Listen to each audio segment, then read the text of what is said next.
as you know that I also have a long journey in trying out different ventures and different things. Yeah. And what we have observed that India is one of the largest market as a consumer, right? We consume almost everything around the sun, and we're one of the largest consumer. But obviously, when it comes to production, in terms of we are not that great, right? We still are dependent on a lot of things on other countries, and countries which are very small than us and very less resourceful than us in terms of people, in terms of brain. They are doing better than us in a lot of areas, right? And second observation was that the success ratio of businesses in India is very low, right? And startup, I think, is a very recent culture. If I will not say very old culture, but yeah. I think before startup culture came into the picture, I think doing business was not the first career choice for most of the people. It was something else, right? So what we observed that, and second, I think observation is that people who are doing business even today, right? Most of them, I think, are looking for a self-employment kind of model. They don't move from that self-employment to a scale where they understand, okay, this is a business need to scale up, right? So they end up at some level at some orbit, and then they when they attain some kind of success, I think the risk-taking appetite, I don't know why it goes from the reverse model. Like when they have nothing, in hand, they are ready to put everything into the pitch, into the game. But when you have something in hand, they become over-conscious and over-conservative, and then they don't play the big game. So I think that's I think one of the reasons I think we don't see much of unicorns coming from India, right? Until it's been funded by somebody else or something like that. So these are some observations what I have. And while I was planning to, obviously I'm ready with a lot of content, then I thought, let me meet people who actually have done it and who have gone it there and seen that. I think they can give me a better version of how actually it happened and why those thought processes are like that. Then obviously I met a lot of people. I think I've told you, I met Dinesh Agarwalji, I met Ashish Tulsian, I met, in fact, day before yesterday, I interviewed Kuvar Sadev, the Supreme founder on that. And everybody has a lot of different stories, but there are a few traits which are very common in each other, right? They all are passionate about their work. They understand the need of the customer very well, right? Yeah.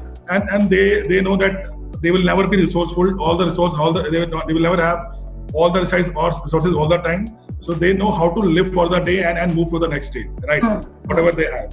So then I thought that these all are now version of an individual based on their experience in life. You have been into this ecosystem from 20 years. I think you have, I don't know how many players you must have seen, people who are, I think, walked in as a kid in your office or some kind of support, right? And I know in 20 years, I know whether I'm sure today, I think you have to call them and ask for a meeting sometime. Right? Of course. And you must have seen all kinds of stories, the big failures, the big success, and all that thing. So I think your view would be a very unbiased and very you have the sample size that is highest with you in terms of how people actually move to the journey and what makes them successful and what makes them failure.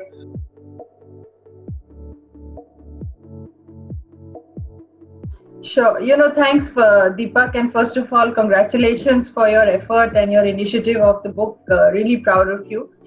In terms of my journey, what I would say is that in these last almost 2 decades of being part of this startup ecosystem by way of TiE, I mean, previous to that, I've had some entrepreneurial experience in a small way. But these 20 years where I've had the opportunity to meet hundreds and hundreds of founders, I think the biggest takeaway for me has been that the one reason that has kept me in this role for 20 years is the fact that I have seen phenomenal amount of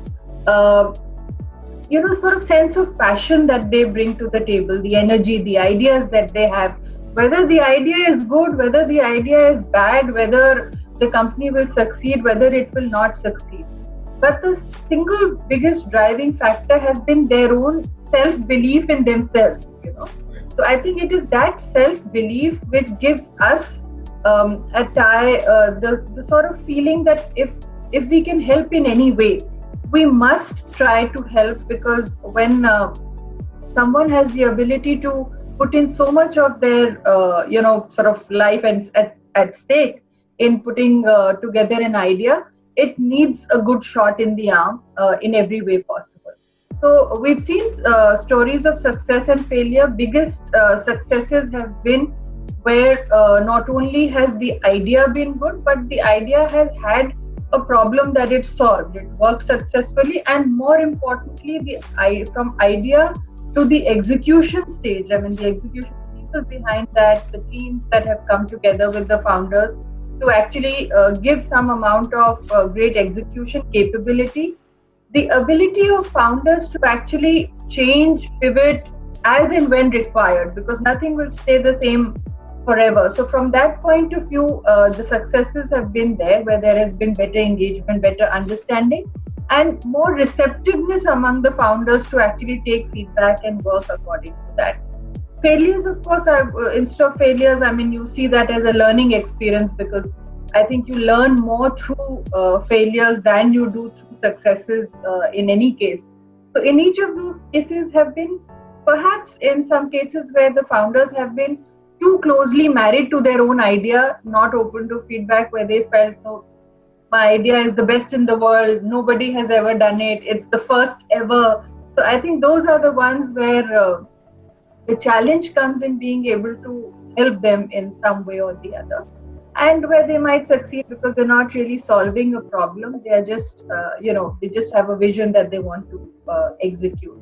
So those are some of the things. But whether it is a story of success, whether it is a story that has of somebody who has not succeeded but had the ability to dust themselves and then they're all inspirational, and I think that's what keeps us very motivated to do our work as well.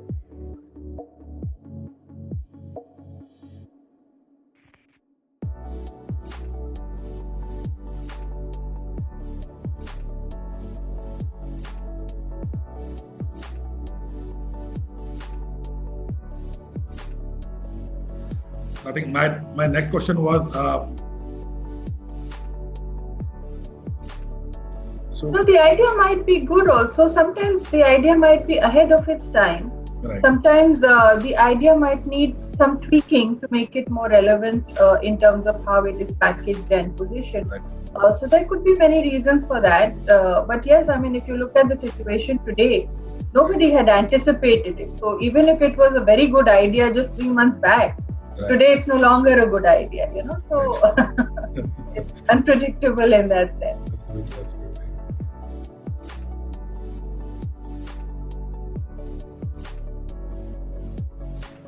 Absolutely.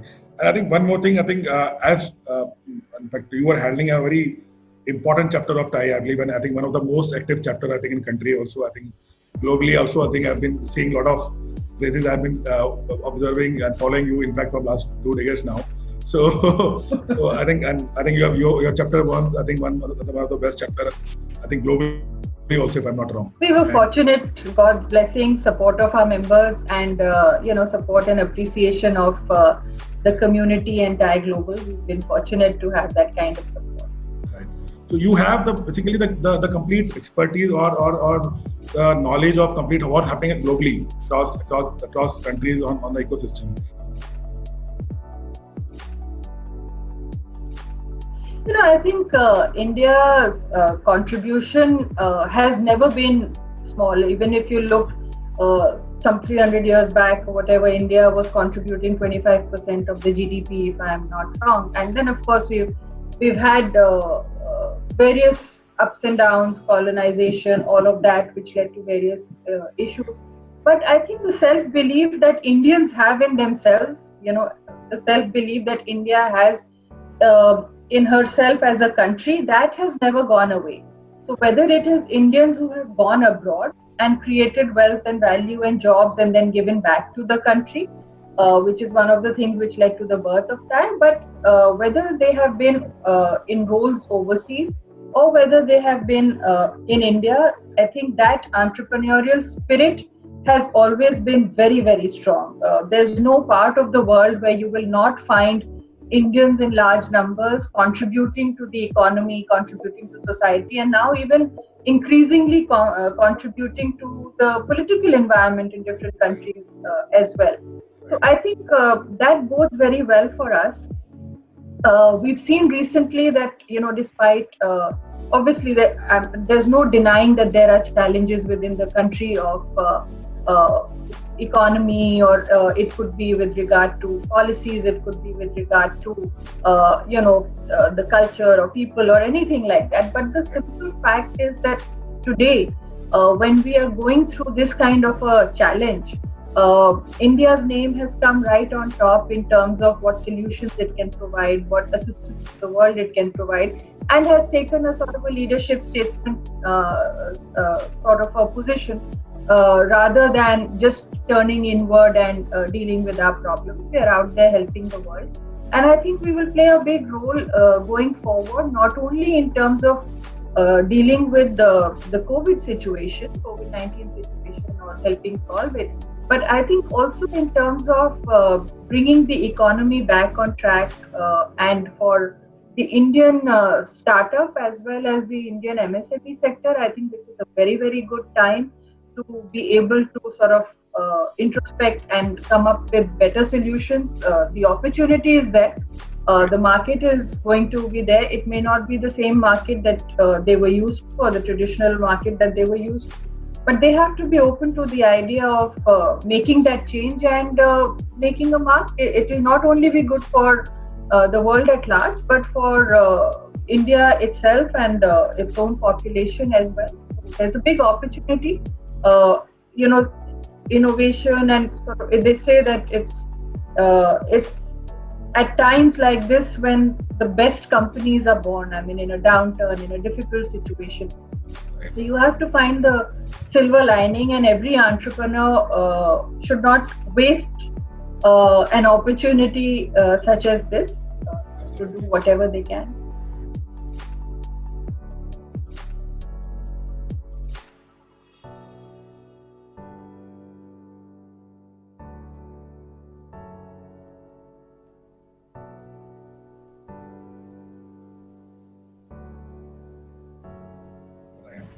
And I think one other, I'll just move away from now entrepreneurship to other part of the thing, that we have been observing a lot of companies that what it takes to become a unicorn, and what does it take to become a leadership position in any vertical we talk about.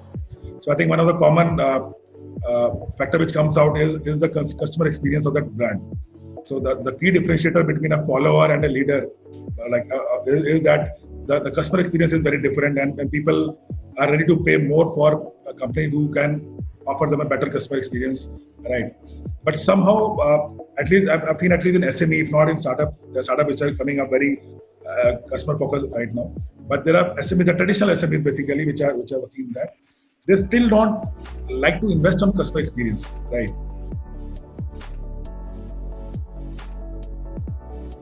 I think it is very simple. If you look at any SME, what is it that is of main concern to them? Their main concern is धंधा अच्छा चलना चाहिए. धंधा अच्छा चलना चाहिए means that they should have enough customers, enough money, they should be profitable. And the bottom line is that if you look at any survey, if you just look at common sense, you will have better revenues if you have happy customers. Right. So if they were to understand it from that perspective, that it is not about saying that you have to be in a fancy glass office to have happy customers who walk in and get impressed with your office. That is not what it means. It just means that if you have satisfied customers who have a better customer experience, your revenue will increase. They will even be ready to pay more for your service, for your product, if they are happy with you. The second is that they will remain loyal to you. I think customer satisfaction builds a lot of loyalty. Absolutely. Repeat customers will come to you if you have that. If you are able to have a good customer experience, the ability for them to recommend other people to you as customers also.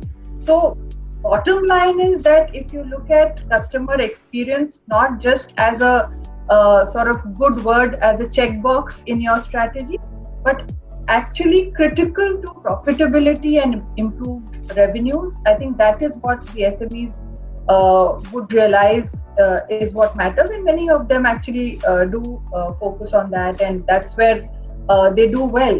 Also, I think it's just about simple business. There is nothing fancy about the word customer satisfaction. It makes good business sense to do that.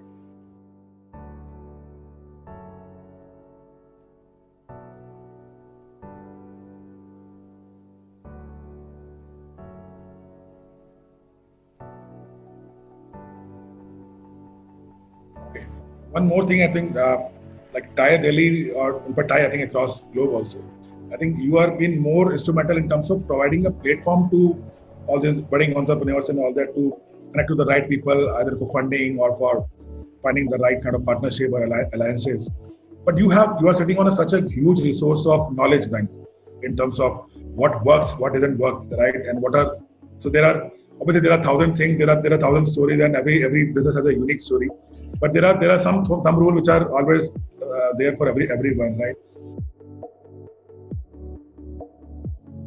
So you're right about that. You're right about that, absolutely. And we do have some modules under TiE Institute which we have been running, which help people understand that if you have an idea, how do you take it to execution? How do you, even simple things like how do you register a company? What are the compliances you should have? How to write a business plan, what are term sheets. So just basically helping them understand every aspect of business that will help them to become better personally and professionally in their business life. The second thing is that we have regular sessions, and in most of those cases it is not TiE that is writing or giving out a handbook or a sort of a classroom session. It is actual practitioners, people who have implemented that business, who are subject matter experts, who share their knowledge through these TiE Institute sessions as well. We are in the process of putting together plans of a startup school, which is very much to your idea, and it will cater to two sets. One set of people who are aspiring entrepreneurs at a very, very early stage, and therefore a set of modules and curriculum that will again be delivered by real life entrepreneurs and industry professionals in terms of early stage, as well as a set of curriculum that will be for growth stage entrepreneurs who have already started and are now looking to scale up. So there is a startup school in the pipeline, but meanwhile, while we get that together, the TiE Institute program, which had been running physically, during our sessions, etc., has now gone online. So we have started putting some of the content on tieinstitute.in, so they can go access videos, access our links that are there for such sessions. And throughout the year, that's our aim, to give as much knowledge out as possible, which is actionable, which is practical, and not just what is taught in a classroom as a theoretical aspect also. It's real life journeys that matter at the end of it. Absolutely. Right. Any idea about that? Because you people are sitting on such a huge resources, like so much experienced people are there on the chapter, right? All your and the best part is that they are willing to share their experiences. I mean, when they are part of TiE, they come with an obligation to give back to society. Right. So it is not about just creating a success story for themselves. Right. Somebody along the journey, along the ecosystem and network helped them, and they are now giving back. They are willing to share their experiences, their knowledge. In some cases, there are senior entrepreneurs, companies that are also investing in other startups as well. So they are actually the ones who are putting in time, passion, etc. in building the ecosystem, because they understand that is what will keep the entire sort of economy robust, and it will be good for everybody. Just one company succeeding is not the idea. They're building an entire ecosystem around it, job creation, and not just wealth, but also value creation for a country is coming through these entrepreneurs and what they are doing to give back with their experience. Any name which you want to recommend? Okay, this is the person I think which you think where you are personally inspired from, in terms of who have actually started from scratch in 2 decades is a pretty long time, right? A lot of people must have come and gone, right? You want to name 2 people? Okay, these people have seen them growing brick by brick and they have attained something in life. Yeah. So if I were to relate it to my journey at TiE, a couple of companies, I've seen actually, if I were to name, let's say, 3 companies who I've seen, like you said, brick by brick, and who I really hold in very high esteem for what they have achieved, because in many cases they have been, sort of the trendsetters or the first in line to be role models to others. One is Sanjeev Bikhchandani of Naukri.com. Extremely, the journey has been of a middle class boy who has had an idea, had the courage to work at it, with the support of his family, etc. And what he has gone on to create is sort of a super success story, and a story that has always resonated very highly with customer satisfaction, because he has always believed that the revenue that you should raise is more from your customer than investor. So I think that is one story that has certainly inspired many people and has inspired us. We've seen him start early. Dinesh Agarwal, who you talked about in the beginning of India Mart, I remember when he joined TiE as a young, struggling startup entrepreneur. And one of the first stories in the internet sector, he's had a IPO that has been listed on the Indian Stock Exchange, and what value he has created for the SME sector. It's remarkable, and he keeps reminding me of the fact that when he was a young, struggling startup, he would call me up to help set up meetings or a mentoring session or attend some TiE event, etc. And he loves to embarrass me with that story. But today he is a role model for so many others. He's giving back, and similarly, Deep Kalra, Make My Trip. The reason I take that name is that again, of course, great success story that created so many jobs created. But at the same time, why his story is also very interesting is that he's had to go through many difficult times also. When he launched or when he started his business, it was very close to the time when 9/11 happened. Right. And his business model was focused on sort of travelers and overseas travel sector. Right. Suddenly there was a change, a hurdle, managed to overcome it so successfully, and there have been many such sort of difficult times, which is what today, when this situation has come where the travel sector is impacted so heavily, I think his company has been one that has not only been dealing with their own challenges, but have been contributing so heavily in terms of helping build the Arogya Setu app and COVID hospital and so many other things that they are doing to actually give back and help in this situation as well. They are all success stories in their own right. They have been role models to others. They are all investing in young startups now. They have all sort of recognized that their time and their contribution to TiE has been something that is deeply valued and cherished, and they have all been contributing to TiE in many ways. And there are so many other stories that I can go on talking about, but since you asked for some names, here are 3 that I would certainly like to mention, because I have seen them pretty much from the time that I joined TiE. We grew together in that sense. Of course, where they've gone is very different to where I still am. I think you are, I think, more in a professor role, where you see your student come and go and move into that. So I see my success in them. Every time a TiE member's company succeeds or achieves any milestone, I think I relate to it with as much pride and passion as they do, I suppose. So, Absolutely.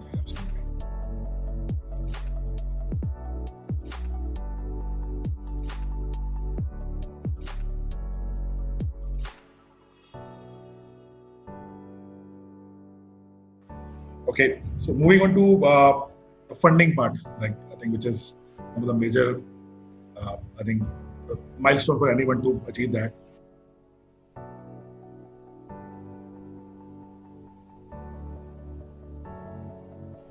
Much has been said about this. Of course, there are daily sort of sessions and webinars and stories that are covered on that. Very simply put, I will just, take just a few comments on that.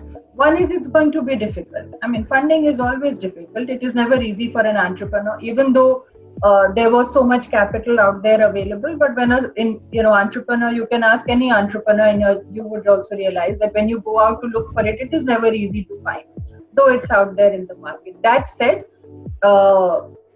it will be difficult to raise capital for a couple of reasons. First of all, the investors will be more cautious with the money that they now invest, because they will need to see what business they are investing in, what will be the demand, the market size, and how will the teams be able to do that. The second is that the investors are also having to sort of protect some of their current portfolio companies. So there may be cases where they're having to give bridge rounds to their existing portfolio to make sure that they are able to survive and move beyond this point. In some of these cases, the investors will be working with their startups in terms of perhaps also recommending changes to business model. What might have worked a few months ago may not continue to work in the same manner as it was. The company is not bad. The company is good. The investment is sound. The team is, something that they believe in, which is why they invested in the first place. But there may be some hand-holding that they might be doing to pivot and change the business model going forward. Those companies that don't do that may not end up surviving. So I think those challenges are there. But at the same time, I do know of stories where investments are continuing to happen. I know that, for example, Indian Angel Network is continuing to invest. I was on a call today with Ankur Capital. They are closing 2 investments. So I think some of the discussions which were ongoing are still continuing to happen. The difference might be that due diligence is now online rather than physically being across a table or sitting in someone's office.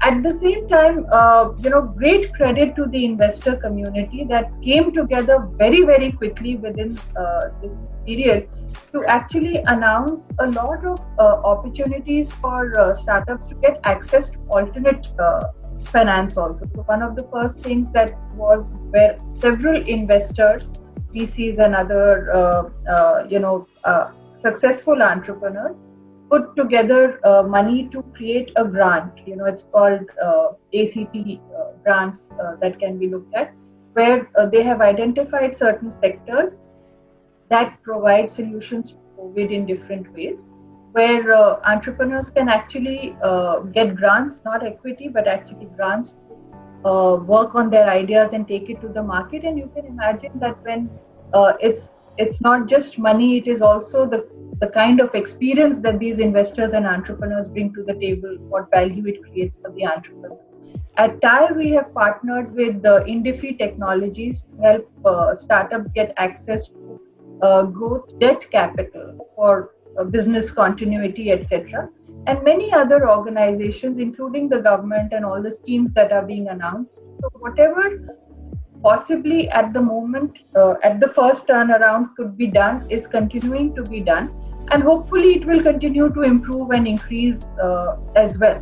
But that said, of course, there are no miracles that will happen. So things will be somewhat slow, not dried up completely. So I think our entrepreneurs need to be responsible about what they are doing, build for the future. But at the same time, they need to be optimistic and continue to try whatever they're working on.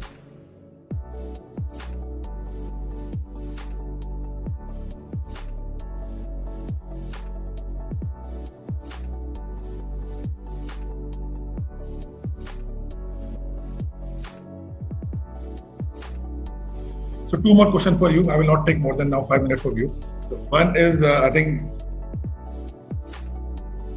One line, I can never give one-line answers. See how I talk so much. Because you have so much content. So you have... That's the reason I wanted to talk to you about this. No. In a very simple nutshell, what I would just say is that have courage at this time, because your courage, your conviction, and your communication with your team and your customers and the external, stakeholders that you have will matter a lot at this time. They need to be open to anticipating what changes are required. Doing nothing and just sitting and waiting for things to change and become normal again will not be a good strategy.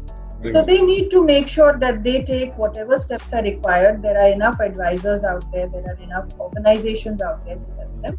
They need to have courage of conviction, but at the same time take action and not just sit and wait for something to happen.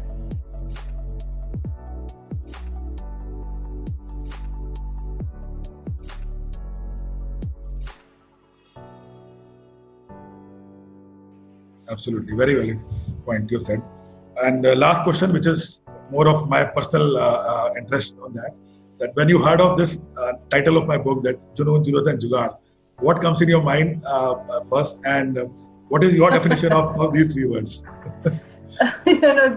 So if you look at Junoon, for example, Junoon is basically what? Passion, it's conviction, that is there in startup founders in large doses. Otherwise, they would not become a founder. It's not easy. It's one of the most difficult things, and hard struggle, lonely journey, whatever you call it, to be a startup founder. If somebody is coming just to make a quick buck and earn quick money by becoming a startup, they should not do it, because there are a lot of challenges that they face, and the only way that they will be able to survive is by having that junoon, which could be passion or junoon for their idea. It could be passion for making a change in society, solving a problem in society. It could be about being the best. It could be a junoon for delivering a great product, being a great boss. Whatever it is that are there, sort of top priority, but without that junoon, that passion and conviction, it's very hard to survive an entrepreneur's journey. Zarurat, though, of course, it's important for the entrepreneur or the founder to recognize that the Zarurat is not just for them to be an entrepreneur and to have an idea, but the customer needs to have Zarurat for their product or service, whatever they are asking for. So I think the founders need to put themselves in the customer's shoes and see it from their point of view, to see iski zarurat hai bhi ki nahi hai, whether it is like a vitamin pill which is good to have, or it is like a painkiller which is imperative, uski zarurat hame hai nahi to hum kaam nahi kar sakte. So I think zarurat has to be understood from who it is serving rather than your own passion for it. And the third, I think, is your term jugaad, which of course in the Indian context has also been used and misused in both ways. So as long as jugaad is taken in the positive sense of creating innovation, of creating something new, of creating a disruption in the way things are done, I think in that sense jugaad is great. For example, in the current situation, there will be a lot of jugaad that people have been using to see, okay, if I had this business, how do I change and make PPE kits, for example. So that kind of jugaad, or how do I get my material from one place to another in this time of lockdown. So as long as jugaad is being used in a positive sense for creating disruption and a new product or service, that's great. Of course, highly encouraged. But if it is looked at from a jugaad perspective of saying, to get something done as an entrepreneur, I'm willing to bend the rules and go around something and all that jugaad, that's not the kind of jugaad that we encourage our founders to take up, because that is what sort of puts a bad light on India or Indian entrepreneurs and things like that. So I think ethics, corporate governance, all of that has to be extremely high as far as startup founders are concerned, and it doesn't come later in life where you have to say, okay, now I'm raising funding and therefore I need to have good corporate governance. It starts from day one, and as you grow, as you raise funds and reach out to or have your exits or whatever plans you may have, you will realize that good corporate governance rather than negative jugaad will stand you in good stead. So I would take all these three very important points, Junoon, Jugaad, Zarurat, definitely, but all in the positive sense of the word. Absolutely. I think First of all, thank you for giving me so much time, and you've been too honest and too liberal to answer all my questions without ditching it. And it's always been a wonderful, in fact, interacting with you. I always get something out of it, right? So, and God bless you for promoting the complete ecosystem around our country, and all the best for you. And I'll touch base to you again for my other needs and all that as usual. Sure. Thank you, Deepak. Thank you. All the best to you. Thank you. Bye.